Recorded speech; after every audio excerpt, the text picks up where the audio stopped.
우리 서로 옆 사람들과 인사하겠습니다. 예수 그리스도는 우리의 구세주가 되십니다. 예수 그리스도는 우리의 구세주가 되십니다. 다 같이 사도신경으로 신앙 고백 드림으로 8월 12일 새벽 예배를 하나님께 올려드리겠습니다. 나는 전능하신 아버지 하나님 천지의 창조주를 믿습니다. 나는 그의 유일하신 아들 우리 주 예수 그리스도를 믿습니다. 그는 성령으로 잉태되어 동정녀 마리아에게서 나시고 본디오 빌라도에게 고난을 받아 십자가에 못 박혀 죽으시고 장사된 지 사흘 만에 죽은 자 가운데서 다시 살아나셨으며 하늘에 오르시어 전능하신 아버지 하나님 우편에 앉아 계시다가 거기로부터 살아있는 자와 죽은 자를 심판하러 오십니다. 나는 성령을 믿으며 거룩한 공교회와 성도의 교제와 죄를 용서받는 것과 몸의 부활과 영생을 믿습니다. 아멘. 우리 찬송가 144장 찬양 드리겠습니다.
십자가를 지심은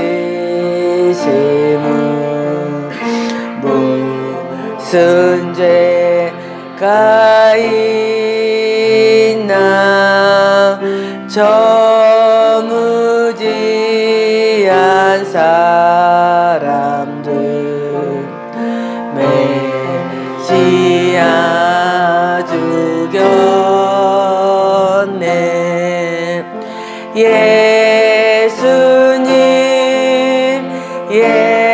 예수님 나의 죄 위하여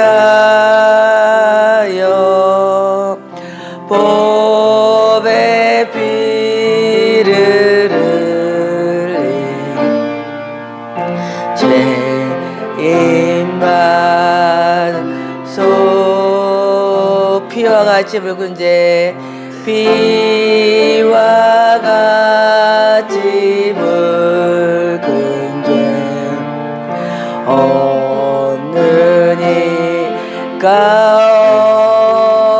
없네.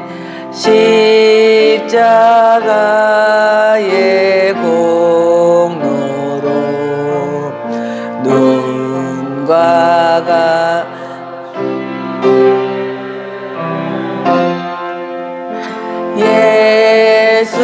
예수님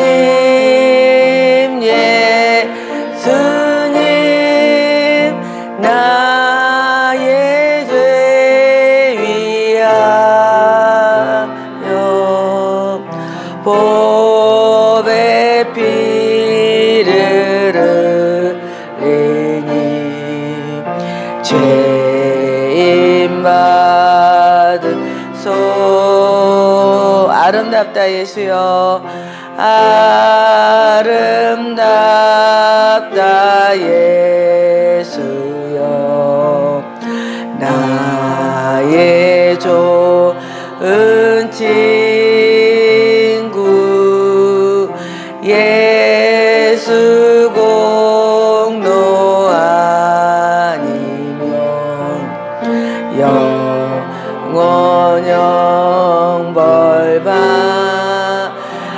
예수님 예수님 예수님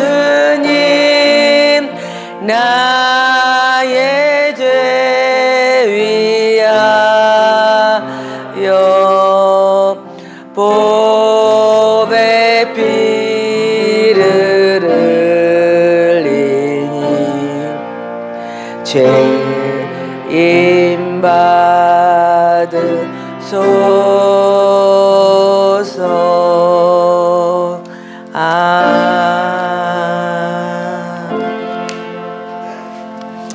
이 새벽에 하나님께서 주신 말씀은 여호수아서 7장 2절에서 15절 말씀입니다.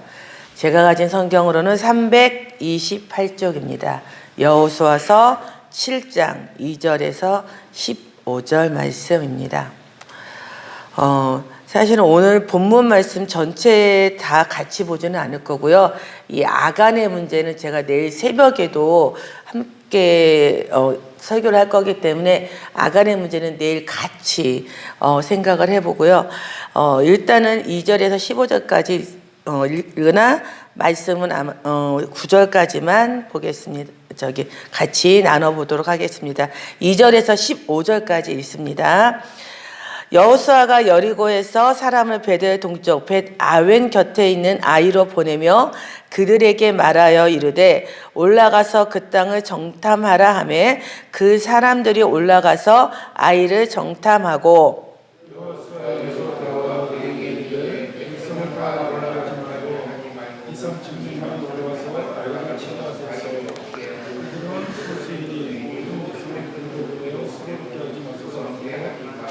백성 중 3,000명쯤 그리로 올라갔다가 아이 사람 앞에서 도망하니 아이 사람이 그들을 36년쯤 쳐 죽이고 성문 앞에서부터 스발까지 쫓아가 내려가는 깃털에서 쳤으므로 백성의 마음이 여호와보다 지르니라.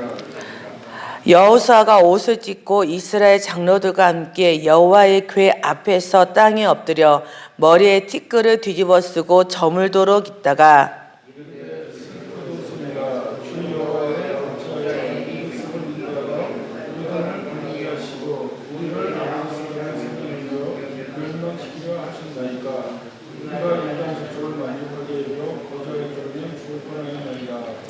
주여 이스라엘이 그의 원수 앞에서 돌아섰으니 내가 무슨 말을 하오리까?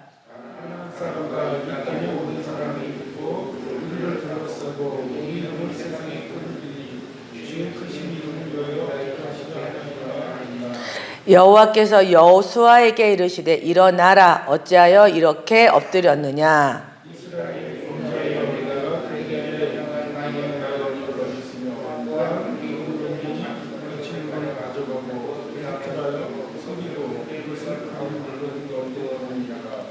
그러므로 이스라엘 자손들이 그들의 원수 앞에 능히 맞서지 못하고 그 앞에서 돌아섰나니 이는 그들도 온전히 바친 것이 됨이라. 그 온전히 바친 물건을 너희 중에서 멸하지 아니하면 내가 다시는 너희와 함께 있지 아니하리라.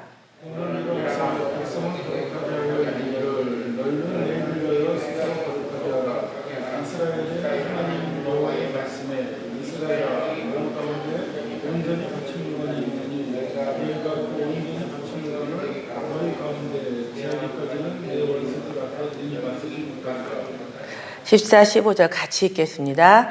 너희는 아침에 너희의 지파대로 가까이 나오라.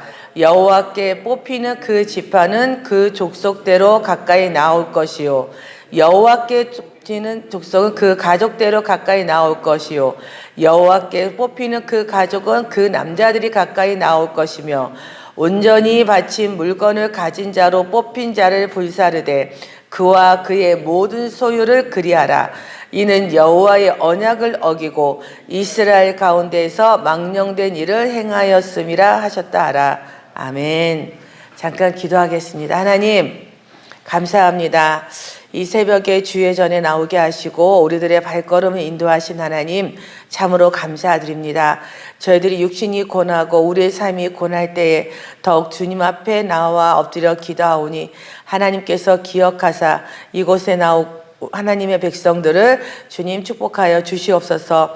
이 시간 부족하고 연약한 여종이 주님의 단위에 섰사오니 성령님께서 함께해 주시고 오로지 살아계신 하나님의 말씀만 선포되는 축복 허락하여 주시옵소서. 마치는 시간까지 하나님 함께해 주실 줄 믿고 감사드리며 예수님의 이름으로 기도드렸습니다. 아멘. 여리고를 정복할 때의 순서를 살펴보면 하나님께서 여호수아에게 두려워하지 말라, 담대하라, 내가 너와 함께함이라 하는 위로와 힘을 주시고 그에 따라 여호수아는 정탐꾼 2명을 보냈고요. 그리고 나서 홀로 여리고성을 볼 때에 여호와의 군대 장관을 만났고요. 그리고 하나님의 명령을 듣고 순종함으로 이스라엘은 순종했습니다. 이 과정을 보면 어느 순간도 여호수아가 홀로 결정하고 홀로 싸우고 홀로 승리하는 부분은 없습니다. 그런데 오늘은 여리고와는 비교가 안 되는 성 아이성의 전투에서 완패하는 모습을 보게 되죠. 근데 이 아이성은요 상당히 높은 곳에 있습니다. 어느 정도 높은 곳에 있냐면 해발 800m 정도의 이 성이 있었다고 해요. 그 아이성이라고 이야기하면 우리 그냥 이 정탐꾼들도 작아요 그러는데 여호수아서 8장 25절에 보면 이스라엘이 아이성을 점령했을 때 죽은 사람이 대략 12,000명 정도 된다라고 하거든요. 그러니까 이 성 안에 모든 군인들, 남자들을 전멸을 했을 때 인원이 12,000명 정도밖에 되질 않은 거예요. 그러니까 정말 작은 성이에요. 그럼에도 불구하고 이 성은 어디에 있냐면 높은 고지에 있던 성입니다. 우리가 예전에 이렇게 보면 임진호란? 병자호란 때 병자호란 때 보면 그 청나라 군사들이 와서 남한산성을 되게 정복하기가 어려웠지 않습니까? 왜냐하면 밑에서 막 올라가는데 위에서 계속 돌을 떨어뜨리고 막 그러면 점령을 할 수가 없는 거예요. 그러니까 이 아이성이라는 원래는 이 아이성의 지명의 뜻이요 폐허라는 뜻을 갖고 있답니다. 그 말은 뭐냐면 딱 이 아이성 자체가 사람이 정착을 하고 살 수 있는 곳이 아니에요. 그러다 보니까 인구가 작을 수밖에 없고 그러다 보니까 그곳에 살고 있는 모든 사람들이 백성들이 다 군사화가 되어 있는 것입니다. 그렇게 작은 성임에도 불구하고 주변에 가난한 다른 민족들이 감히 이 성을 건드리지 못하고 자기 나라를 하지 못하는 것은 그만한 이유가 있었던 거죠. 그런데 여리고를 무너뜨린 정탐꾼 눈에는 정말 어린아이 팔을 부러뜨리는 정도밖에 안 되는. 왜냐하면 이스라엘 백성 거의 200만 명인데 얘네들은 12,000명 정도밖에 남녀를 다 합쳐갖고 한 2만 명 정도밖에 안 되니까 얼마나 작은 성이겠습니까? 그래서 여호수아에게 이렇게 보고합니다. 3절입니다.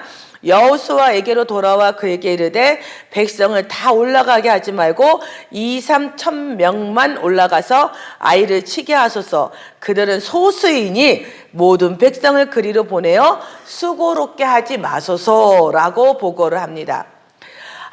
지금 이스라엘 백성은 사기가 충전합니다. 왜냐하면 정말로 도저히 무너질 것 같지 않았던 여리고성, 그 가나안 땅의 7족속 중에 가장 강력한 성인 이 여리고성을 와르르르르 무너뜨리고 그 모든 것을 다 자기들의 것으로 취하고 다 하나님께 바쳐진 것이 되었거든요. 이제는 두 번째 성부터는 자기네들이 그 전리품을 취할 수 있다는 그 좋은 것도 있고 정말 그 여리고와는 진짜 비교도 안 될 정도로 작은 성이니까 이거는 정말 쉽게 하면 껌씹기라고 생각을 한 것입니다. 그런데 아까도 말씀드린 것처럼 이 여리고성은요 해발고지가 높아요. 아이성의 위치를 정말 전쟁을 많이 하고 많이 싸워본 사람이라면 아이성 자체를 보는 게 아니라 아이성의 위치를 봤을 거예요.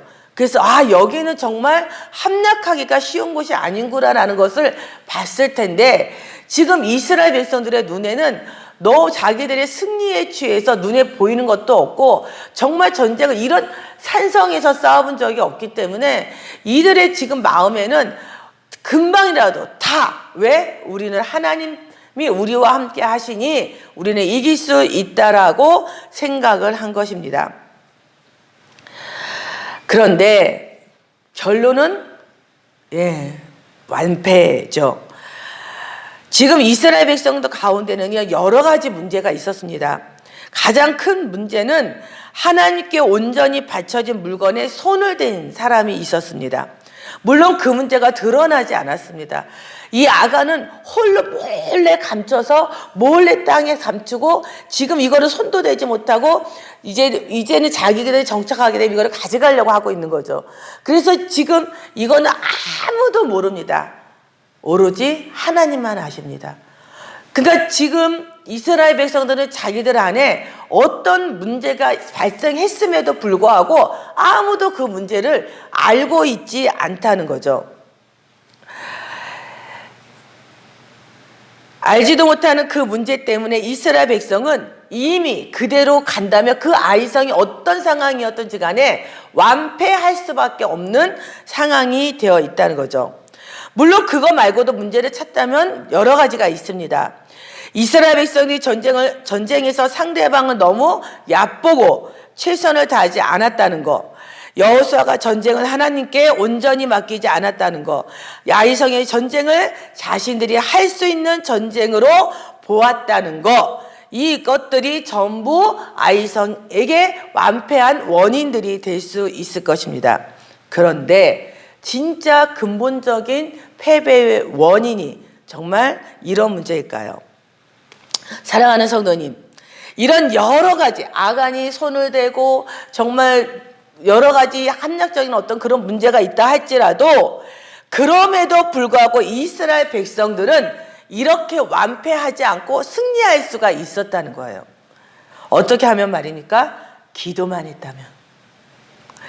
여호수아가 아이성에 들어가기 전에 정탐꾼이 그렇게 보고를 들었다 할지라도 이미 아간이 하나님 것을 도둑질해서 자기 것 감춰놨다 할지라도 여호수아가 하나님께 엎드려 기도했다면 이스라엘 백성 36명이 죽는 일은 없었을 것이라는 겁니다. 그런데 왜 여호수아는 기도하지 않았을까요? 몰라요. 기록되지 않았으니까. 왜 여호수아가 기도하지 않았는지에 대해서는 기록되지 않았어요. 그저 추측을 할 뿐이죠. 뭐 교만했다, 뭐 너무 어쨌다, 여러 가지가 있지만 중요한 건요, 우리가 이런 실수를 우리 인생 가운데 정말 많이 한다는 거예요.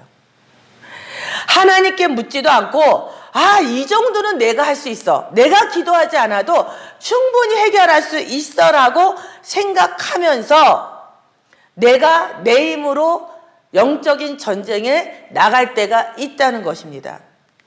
그래서 우리는요, 정말 인생의 큰 문제에서 넘어지는 게 아니라 인생의 작은 문제에서 넘어질 때가 많아요. 저 사람의 말 한마디, 남편의 말 한마디, 자녀들의 작은 행동, 교회 안의 문제들, 정말 이건 내 인생에 어떤 거침돌도 걸음돌도 되지 않을 것들에 오히려 넘어지고 힘들어하고 그것 때문에 교회를 떠나는 사람들이 많다는 거죠. 사랑하는 성도님, 우리가 정말 작은 문제에 넘어지지 않으려면 습관처럼 문제가 없어도 하나님 앞에 기도하는 습관을 가지는 것이 정말 중요하다는 것입니다. 우리가 습관처럼 기도하는 거 정말 중요합니다. 사랑하는 성도님이 이 새벽에 하나님 전에 나와 기도하는 이유는 물론 문제가 있어서 오는 성도도 있지만 습관처럼 새벽을 하나님께 드리는 성도님들이 많이 있다는 거죠. 때로는 피곤하죠. 때로는 아프죠. 때로는 힘들죠. 그러나 이 새벽에 나와 습관적으로 기도하는 성도님은 하나님의 복을 받을 수밖에 없을 것입니다. 누가복음 18장을 보면 불의한 재판관 비유가 나오죠. 어떤 불의한 재판관이 자신을 괴롭히는 과부의 사정을 정말 어쩔 수 없이 들어주는 그 비유를 예수님께서 말씀하시면서 이렇게 말씀하십니다. 누가복음 18장 7절에서 8절입니다. 하물며 하나님께서 그 밤낮 부르짖는 택하신 자들의 원한을 풀어주지 아니하시겠느냐. 그들에게 오래 참으시겠느냐. 내가 너희에게 이르노니 속히 그 원한을 풀어주시리라. 그러나 인자가 올 때에 세상에서 믿음을 보겠느냐. 기도하는 자들을 찾을 수가 없다는 거예요.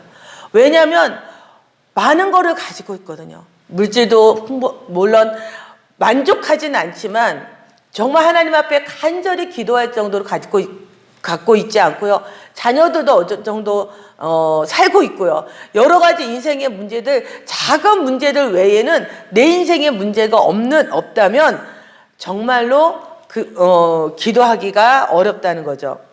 사랑하는 성도님, 예수님께서 우리의 기도를 들으시고 우리의 기도를 통해 역사하신다는 것을 기억해 보시기 바랍니다. 제가 정말 좋아하는 여자 목사님이 한 분이 계세요. 저는 그분을 왜 좋아하냐면 이분은요 40대, 제가 40대에 이제 하나님을 만나서 신앙생활을 했는데 40대에 하나님을 만나는 그 순간부터 매일 철학, 매일 기도. 그렇다고 이분이 인생에 문제가 있느냐? 남편은 큰 학원을 운영하면서 정말 물질적으로 풍부했고요. 큰아들은 의사고 작은 아들은 건설회사에 아주 임원이 될 정도로 모든 것이 풍부하고 문제가 없는 분이었어요. 근데 이분은 왜 그렇게 철야를 하고 기도를 했냐면 하나님이 너무 좋아서. 하나님이 너무 좋아서 하나님의 말씀에 순종하지 않을 수가 없대요. 하나님이 너무 사랑해서 하나님 앞에 나가지 않을 수가 없대요. 그래서 달마다 비가 오나 눈이 오나 그 하나님 앞에 나가는 그 발걸음이 자기는 너무 행복하다고 합니다. 그분이 이제 저희 신대원 동기분인데 지금은 교회를 개척하셨거든요. 저는 그분의 말을 들으면서 그렇게 신앙생활을 해야 되는데 내가 뭐가 문제가 있어서 하나님 앞에 나오는 게 아니라 내가 하나님께 뭔가 요구할 것이 있어서 나오는 게 아니라 내가 새벽 예배 나가는 이유는 하나님이 너무 좋아서 하나님이 너무 사랑해서 내가 하나님 앞에 나가지 않으면 내가 견딜 수가 없어서 정말 그런 마음으로 우리가 신앙생활을 한다면 뭐 때문에 못 오고 뭐 때문에 못하고 뭐 때문에 할 수 없고 이런 핑계와 이런 문제들은 우리들에게 아무것도 문제가 되지 않을 거라는 거죠. 때때로요 이런 분도 있어요. 아유 지금 하나님이 알아서 해줬으면 좋겠어요. 하나님이 전지전능하시다면서요. 내 문제 내가 이렇게 문제가 생기기 전에 한마디로 얘기하면 여호수아가 가서 결국은 36명의 이스라엘 백성이 죽기 전에 지금 하나님이 잠깐만 멈춰봐 너 가면 안 돼 그렇게 말씀해 주실 수는 없을까? 하나님이 미리 아이성을 미리 딱 정면해서 여리고처럼 그냥 그래서 순조롭게 죽지 않고 왜냐면 죽은 사람은 돌아오지 않거든요. 우리가 인생에서 넘어졌다 일어나면 언제든지 일어날 수 있습니다. 오늘 말씀을 통해서도 여호수아야 일어나라 하고 말씀하신 것처럼 일어날 수 있어요. 회복할 수 있어요. 근데 문제는 상처는 남거든요. 넘어진 데서 넘어지면서 다치는 상처는 우리에게 남아있다는 거예요. 가장 좋은 건 넘어지지 않는 거예요. 물론 우리가 아무리 습관처럼 기도가 하나님 앞에 해도 넘어질 때가 있어요. 근데 습관처럼 기도하는 사람은 넘어지는 횟수가 많지가 않습니다. 문제는 기도하지 않고 내 뜻대로 막 가다가 넘어져서 하나님 잘못했어요 일어나고 또 습관처럼 내가 기도하지 않고 그냥 내 맘대로 가다가 넘어져 하나님 잘못했어요 하면 온 몸이 상처투성이가 될 수밖에 없다는 겁니다. 우리가 아이들을 가르칠 때도 보면은 우리 어머님 아버님 보면 자녀가 뭐가 문제인지 옆에 있으면 다 보이잖아요. 그죠? 이 아이가 자전거가 필요한지 이 아이가 노트가 필요한지 이 아이가 참고서가 필요한지 압니다. 그런데 미리 얘가 이런 참고서가 필요하겠구나 하고 딱 사다 줍니까? 아니잖아요. 아이들이 엄마 뭐가 필요해 라고 요구할 때 우리 부모님이 들어주잖아요. 유치원에서 아이들이 그림을 그리면 그 그림을 통해 그 아이의 부모님이 이 아이 양육하는 모습을 볼 수가 있어요. 왜냐하면 보통 아이들은 자기들의 생각들을 그대로 표현을 하거든요. 근데 어떤 아이들의 그림을 보면요. 사람을 그릴 때 팔을 진짜 짧게 그려요. 그러니까 사람이 이 정도 되면 팔은 이 정도로 그리는 아이들이 있어요. 그럼 그 아이들은 대체적으로 어떤 아이들이냐면 아무것도 하지 않아도 부모님이 다 해주는 아이. 엄마가 알아서 밥 주고 엄마 배고파요 라고 하지 않아도 알아서 밥 주고 알아서 씻기고 알아서 하는 아이들의 그림은요, 팔이 짧아요. 갓난 아이들도요, 가능하면 미리 시간에 맞춰서 딱딱딱 주는 아이, 그러니까 시간에 맞춰서 배가 고프고 울지 않아도 주는 아이들은요, 말이 늦어요. 자기가 말하지 않아도, 자기가 표현하지 않아도 시간 되면 밥 주고 알아서 기저귀 갈아주고, 근데 내가 뭔가 불편해서 갓난 아이들도 알잖아요. 불편해서 에 하고 오면 아 그래 뭐 배가 고프구나 하고 먹을 거를 주고 에 그러면 아 기저귀 오줌 쌌구나 엄마가 갈아줄게 하면서 갈아주는 아이는 아 내가 뭔가를 표현해야 들어주는구나. 그래서 이 아이는 자기 표현할 수 있는 능력과 그것이 자라난다는 것이 있다는 것이 교육 연구 결과에 있습니다. 사랑하는 성도님, 누가복음 22장 39절을 보면 예수님도 습관처럼 기도했다고 기록되어 있습니다. 예수께서 나가사 습관을 따라 감난산에 가심에 제자들도 따라가더니 하나님의 아들이신 예수님도 습관적으로 습관 따라 기도를 하셨는데 우리는 왜 기도를 하지 않고 신앙생활을 잘할 수 있다고 믿는 걸까요? 만약에 여호수아가 늘 그렇게 하듯이 당연하듯이 습관처럼 전쟁을 시작하기 전 하나님 앞에 엎드려 기도했다면 하나님은 분명하게 오늘 여호수아에게 패배한 후에 하셨던 말씀을 미리 하셨을 것입니다. 먼저 이스라엘 백성의 진격을 막으셨을 것이고요. 먼저 아간의 죄를 해결하셨을 것입니다. 이에 놀란 여호수아는 다시 하나님께 기도하고 하나님께서 아이성을 정복하는 전술을 알려주셨을 것입니다. 그러면 넘어지지 않았겠죠. 그러면 이스라엘 백성 중에 36명이 죽지 않았을 것입니다. 하나님은 이미 아이성을 정복할 모든 전술을 가지고 계셨습니다. 문제는 여호수아가 하나님께 묻지 않았다는 것입니다. 사랑하는 성도님, 기도합시다. 이것이 우리가 넘어지지 않고, 아니 덜 넘어지고 승리하며 사는 방법입니다. 물론 모든 새벽 예배를 드리는 모든 성도님들이 다 복을 받는 건 아닙니다. 왜냐하면 새벽을 나오면서 교만하거나 자기 욕심대로 구하거나 하나님의 뜻을 찾기보다는 자신의 정욕을 하나님께 구하는 자들은 복을 받기가 힘이 들 것입니다. 그럼에도 습관적으로 하는 기도는 우리가 넘어지지 않고 말씀대로 살아가는 길이 되어 줄 것입니다. 말씀을 정리하겠습니다. 아이성의 전투는 결국 승리를 했습니다. 그러나 기도를 놓친 여호수아는 승리 속에서도 상처를 입었습니다. 우리도 결국은 승리할 것입니다. 왜냐하면 하나님이 우리가 이끄시고 지키시고 함께 하시기 때문입니다. 그러나 여호수아처럼 상처를 받지 않으려면 습관적으로 하나님 전에 나와 기도하는 저와 성도님이 되기를 간절히 기도합니다. 기도하겠습니다. 하나님 감사합니다. 하나님의 사랑하는 주님의 백성들이 늘 예수님처럼 습관을 따라 주님의 전에 나와 기도합니다.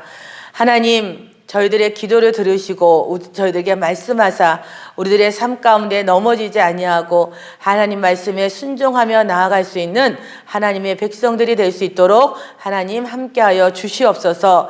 이 시간에 나오는 하나님의 백성들을 기억하사 이들의 삶 가운데 주님께서 부으시고 채워주시고 치료하여 주시고 이끌어 주시기를 주님 간절히 소망합니다.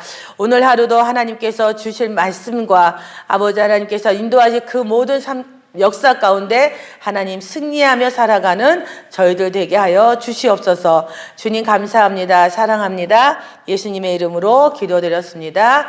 아멘. 주기도문으로 예배를 마치겠습니다. 하늘에 계신 우리 아버지, 아버지의 이름을 거룩하게 하시며 아버지의 나라가 오게 하시며 아버지의 뜻이 하늘에서와 같이 땅에서도 이루어지게 하소서. 오늘 우리에게 일용할 양식을 주시고 우리가 우리에게 잘못한 사람을 용서하여 준 것 같이 우리 죄를 용서하여 주시고 우리를 시험에 빠지지 않게 하시고 악에서 구하소서. 나라와 권능과 영광이 영원히 아버지의 것입니다. 아멘.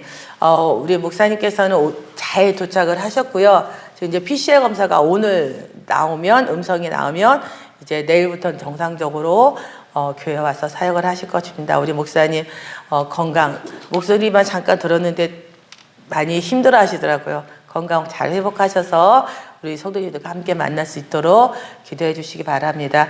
또한 우리 내일 우리 어린이 공동체 아이들이 수영장을 갑니다. 물론 아이들이 안전하게 잘 놀도록 하겠지만 그래도 우리 성도님께서 기도해 주시고 정말 재미있게 놀다 올 수 있도록 기도해 주시기 바랍니다. 각자 갖고 오신 지도 제목으로 기도하시다가 돌아가시면 되겠습니다.